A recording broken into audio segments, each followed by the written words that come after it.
Okay, good day guys, no? So, mayroon tayo ditong repair na Panasonic automatic washing machine. So, ang problema nito guys, U12 error, no? So, ito po ay 6 times na namin pinalitan ng lead sensor, no? Yung U12 niya, no? So, ang nangyari guys, every 6 months or 8 months, nasisira yung lead sensor. So, bali 6 times na namin ito ginawa, no? After 3 years. So ngayon, ang gagawin namin dito guys, kasi nga pag ganito ang problema na nakadami na kayo ng lead sensor, may sira. Tapos pag na-check nyo yung ilalim guys ng lead sensor ay basa, no? Nasisira siya ng basa. Ibig sabihin guys, talagang may problema sa paglalaba, no? Ibig sabihin pag naglalaba, punong-puno or yung sabon na gamit, mabula, or yung location na pinaglalagyan ng washing. So isa din yan sa cause na ng pagkasira, no?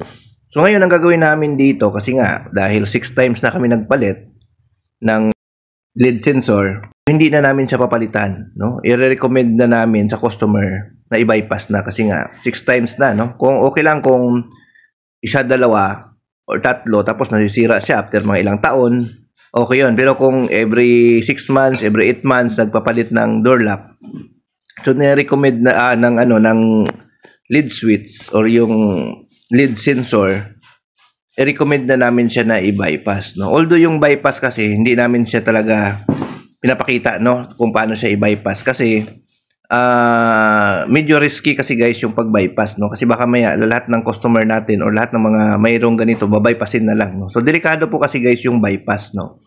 So dapat guys, so tulad nito, ito yung pinaka lead sensor niya, ayan, no? May protection ito, tinanggalan ko siya ng rubber.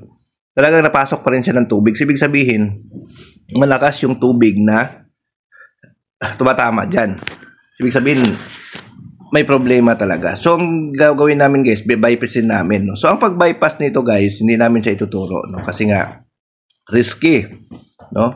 Kailangan i-explain nyo sa customer bago nyo siya gawin. Kasi ang isa sa mga maging problem kasi kapag naka-bypass ito guys, yung pintuan niya, hindi na yan hihinto, no, kapag binubuksan nyo, kapag nag-spin. So, ang design kasi niyan, yan po ay protection, no, para sa mga bata, no? Kasi tulad niyan, nagda-dryer yan, tapos mayroong mga batang makukulit na maliliit, biglang binuksan at nilagay yung kamay dyan sa loob, mababali yung kamay nila, no? So, yun po ang purpose niyan, nung safety, no? Safety ng washing machine, no, or yung sa mga bata, no. So kailangan bago niyo siya gawin, sabihin niyo sa customer na dapat walang bata na maliit na pupunta dito habang naglalaba. Dapat wala silang batang maliit na pwedeng humawak diyan habang nagda-dryer, no. Kasi once na binuksan yan tapos nilagay yung kamay diyan sa loob, hindi yan mag-error, no. So yun po ang cause or yung disadvantage kapag na-bypass natin yung lead sensor, no. So habang maaari, kung isa, dalawa pa lang naman nasira, so palitan nyo talaga ng lead sensor, no? Huwag nyo siyang bypassin, no?